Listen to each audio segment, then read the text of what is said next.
विश्वास लागे पाये हा माझा विश्वास लागे पाये हा माझा विश्वास लागे पाये हा माझा विश्वास भावेदास झालो शांत भावेदास झालो शांत भावेदास झालो शांत संताची पाये हा माझा विश्वास लागे पाये हा माझा विश्वासाची पाये हा माझा विश्वास लागे पाये हा माझा विश्वास भावेदास झालो शांत भावेदास झालो शांत भावेदास झालो ते माझे हित करते सकळ माझे हित करते ते माझे हित करते सकळ माझे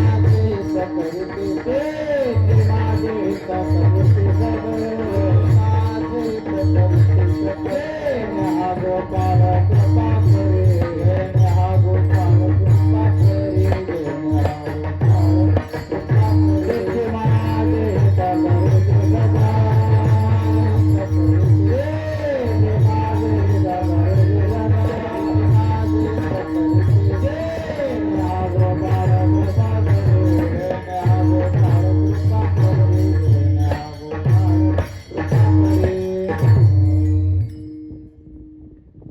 संताचे पायी हा माझा विश्वास संताचे पायी हा माझा विश्वास सर्व भावेदास झालो त्यांचा तीची माझे हित करीती सकळ जेणे हा गोपाळ कृपा करी भागलिया मज वाहतील कडी त्यांची आणि जोडी सर्व सुख तीची माझी हित करीती सकळ जेणे हा गोपाळ कृपा करी तुका मने शीस घेईन आवडी वचन न मोडी बोलिले ते तीची माझी हित करीती सकळ जिने हा गोपाळ कृपा करी पांडुरंगा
संतांच्या त्यांच्या कृपादाने कथेचा विस्तारो बाबाजी सद्गुरु दास तुका प्रस्तुत सेवेसाठी घेतलेले अभंग जगदवंदने जगद्गुरु श्री संत देवाशी तुकोबारा यांचा 4 चरणाचा तुमच्या आमच्या परिचयातला 4092 अभंगापैकी आणि संतपर प्रकरणातील अभंग कारण आमच्या फळाचा नियम आहे पहिला दिवस रूपपर आणि दुसरा दिवस संतपर तिसरा दिवस नामपर चौथा दिवस उपदेशपर 5वा दिवस वेदांतपर 6वा दिवस भक्तीपर आणि 7वा दिवस मागणी मग काल या आमच्या फळाच्या नियमाप्रमाणे माझ्याकडे आलेली माझ्या वाट्याला आलेली सेवा संतपर प्रकरणातील अभंग दुसऱ्या दिवसाचा सेवा आहे या संतपर प्रकरणातील अभंग तुकोबार का लिहिले त्यांना का लिहावं असं वाटलं असं 375 वर्षाच्या अगोदर लिहिले बरं का तरी पण अजून आपला विश्वास बसत नाही म्हणजे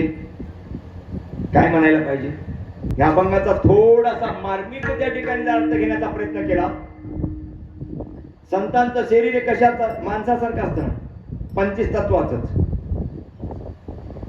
बरं का आपलं शरीर त्याच धातूचं आहे आणि संतांचं शरीर त्याच धातूचं फक्त वापरण्याचा फरक पडला म्हणून त्यांच्या पायावर विश्वास ठेवायचा आहे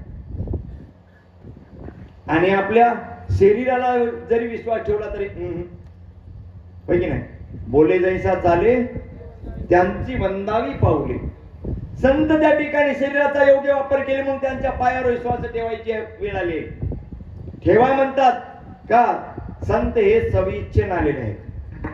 तुम्ही आम्ही अनइच्छेने आला.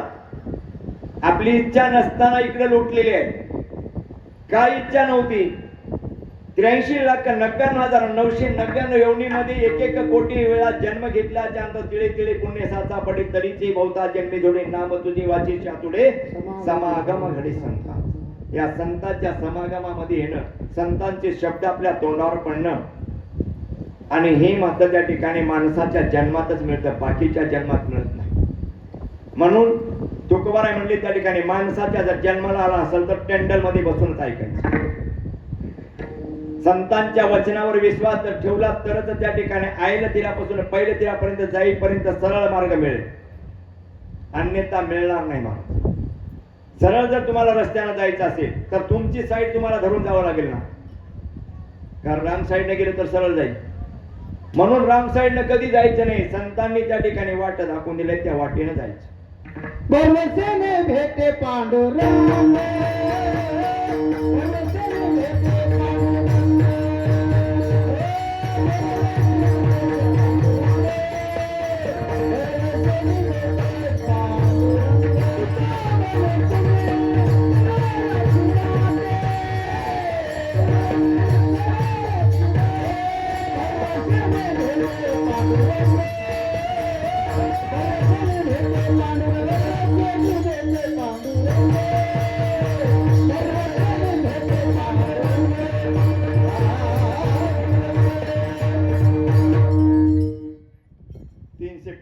वर्षाच्या अगोदर तुकोबारायांनी भरोशाने भेटणारा बाबा पांडुरंग केली होती याची जन्मे अवघ्या विठोबाच्या नावे.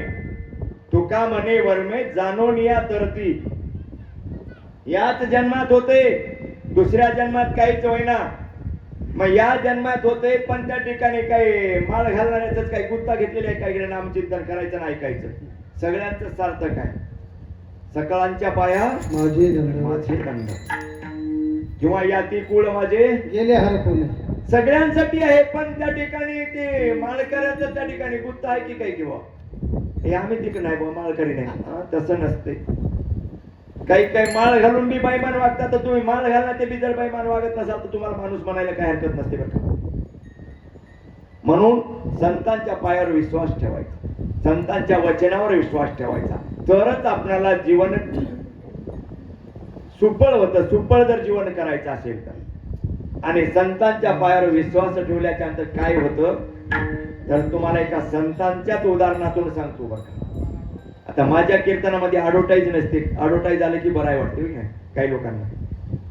हसायचं नसलं की त्या ठिकाणी कीर्तनकार बरोबर नाही. शुद्ध सेवा चालू आहे, तुम्ही काही घाबरू नका, काही मागणार नाही तुम्हाला. परंतु फक्त इथून काहीतरी घेऊन जा, काहीतरी घेऊन जा. म्हणजे जुने सोडून नवे नेऊ नका, चांगले तुमच्या उपयोगाचे शब्द न्या बघा. तुम्हाला जे काही इथं त्या ठिकाणी उपयोग पडते ते घेऊन जा. त्यावेळेस त्या ठिकाणी संतांचा त्या ठिकाणी विश्वास का ठेवायचा.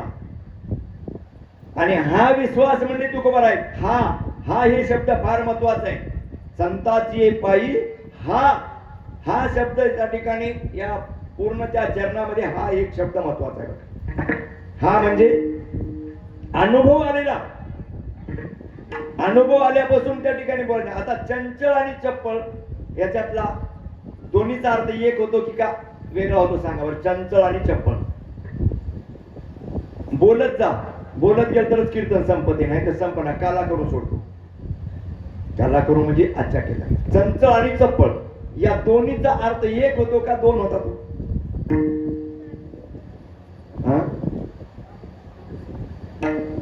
अर्थार्थी वाटायला एक आहे पण नाही तसं.